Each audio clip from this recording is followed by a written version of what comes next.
जब निद्रा रानी माता को अपनी गोद में ले लेती है तो माता सो जाती है। अब तोता सुन रहा था, सोचता है कि अगर हुंका माता तो सो गई है, अगर कोई हुंकारी नहीं भरेगा तो बीच में अमर कथा अधूरी रह जाएगी।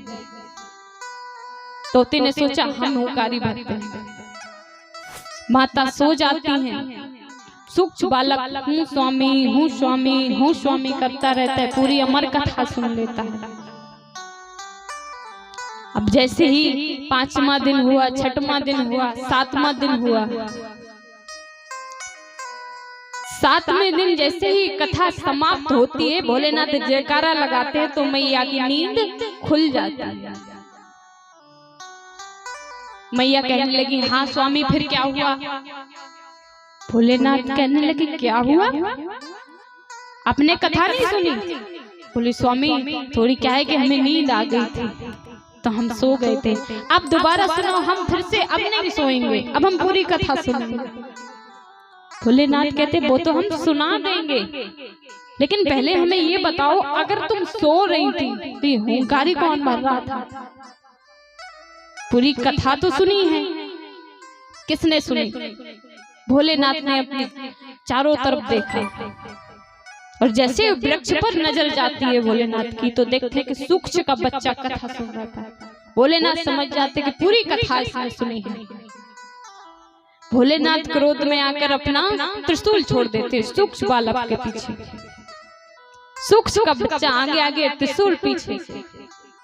अब सोच रहे हैं कि अब कहां जाएं।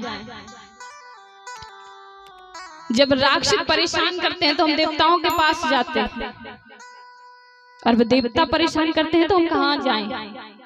सूक्ष्म बालक ने विचार किया कि जब देवता परेशान करें तो ब्रह्माओं के पास जाना चाहिए। ब्राह्मण देव भी एक ऐसे हैं कि जो हमें देवताओं से बचा सकते हैं। ब्राह्मणों का वचन भगवान भी नहीं काटते। सूक्ष्म बालक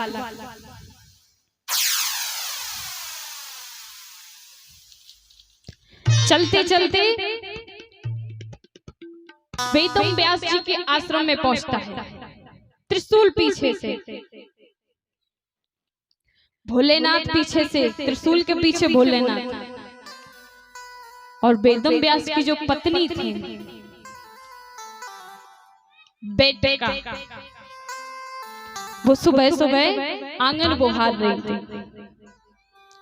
और झाड़ू लगाते लगाते उमासी आती है और सूक्ष्म बालक मुंह के द्वार से गर्भ में प्रवेश कर जाता है। भोलेनाथ वेद व्यास जी के दरवाजे पहुंचते हैं।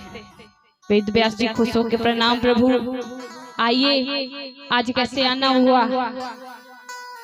भोलेनाथ कहते हैं आपके आश्रम में चोर घुस गया है, हमारे यहाँ से चोरी करके भागा है। वेद व्यास जी कहते हैं प्रभु आपके यहाँ चोरी हो गई? बोले हाँ।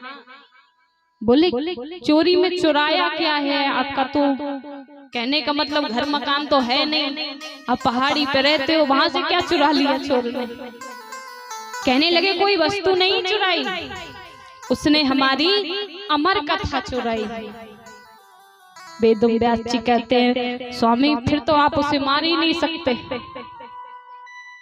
जब आपकी उसने अमर कथा सुन ली तो वो तो अमर हो गया, आप तो नहीं मार सकते उसे। वेदम व्यास जी कहते प्रभु आप इतने अंतर्यामी हैं, समझदार हैं, फिर भी उसको मारने चले आए। भोलेनाथ कहते ठीक है, मार नहीं सकते, बंदी तो बना सकते हैं। हाँ वेद व्यास जी कहते ये कर सकते हो। तो अब वेद व्यास जी कहते महाराज वो तो मुख के द्वार से गर्भ में प्रवेश कर गए, अब तो 9 महीने के बाद ही वो बाहर निकलेगा, इससे पहले तो निकल नहीं सकता। भोलेनाथ कहते कोई बात नहीं, हम 9 महीने इंतजार कर लेंगे, 9 महीने का 1 साल इंतजार कर लेंगे, लेकिन उसे हम बंदी जरूर बनाएंगे, क्योंकि उसने हमारी अमर कथा सुनी, वो भी चोरी से। सूक्ष्म बालक जो गर्भ में है वो सारी बातें सुन रहा है। कहता ठीक है, आप इंतजार करो, हम भी देखते हैं कब तक इंतजार करते हो।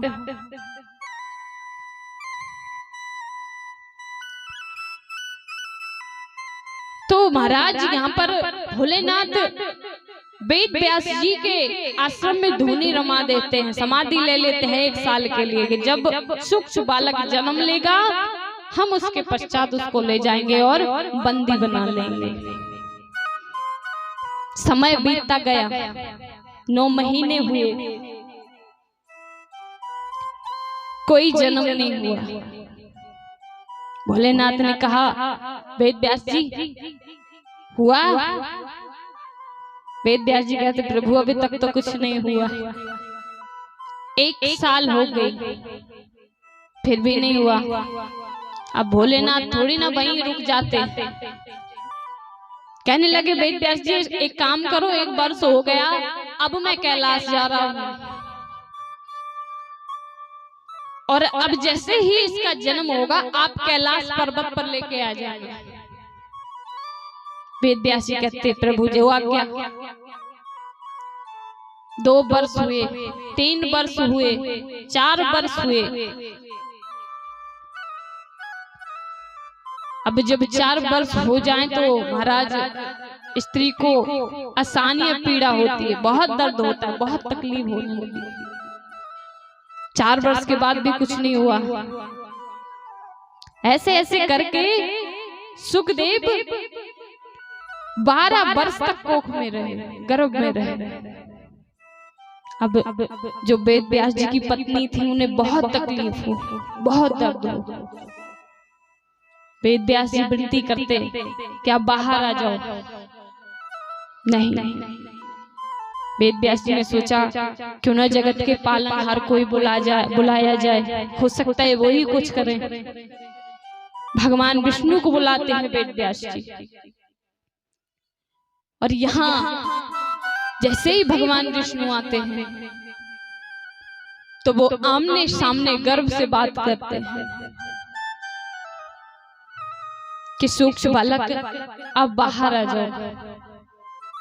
कहते नहीं, सूक्ष्म बालक कहता नहीं प्रभु मैं बाहर नहीं आऊंगा, अगर मैं बाहर आ गया तो मुझे मोह माया लग जाएगी और मैं इस माया रूपी संसार में नहीं फंसना चाहता। प्रभु कहने लगे सूक्ष्म बालक आपने अमर कथा पूरी सुन ली, बाहर आओ, आप उसका प्रचार प्रसार करो, जगत में नाम होगा, जगत को भगवान के बारे में बताओ, कथाएं सुनाओ। सूक्ष्म बालक कहता है ठीक है प्रभु, लेकिन मैं बाहर तब आऊंगा जब ये मुझे संसार की मोह माया न लगे। जब आप संसार को रोक दोगे तभी मैं बाहर आऊंगा, वरना नहीं आऊंगा। भगवान कहते हैं सृष्टि को कैसे रोक सकते हैं। भगवान ने विचार किया कि बाहर तो निकालना है। भगवान कहते ठीक है, एक क्षण के लिए हम रोक सकते हैं, अगर एक क्षण में आपका जन्म हो जाता है तो ठीक है। सूक्ष्म बालक 12 साल का बच्चा बड़ा हो जाता है और वो गर्भ में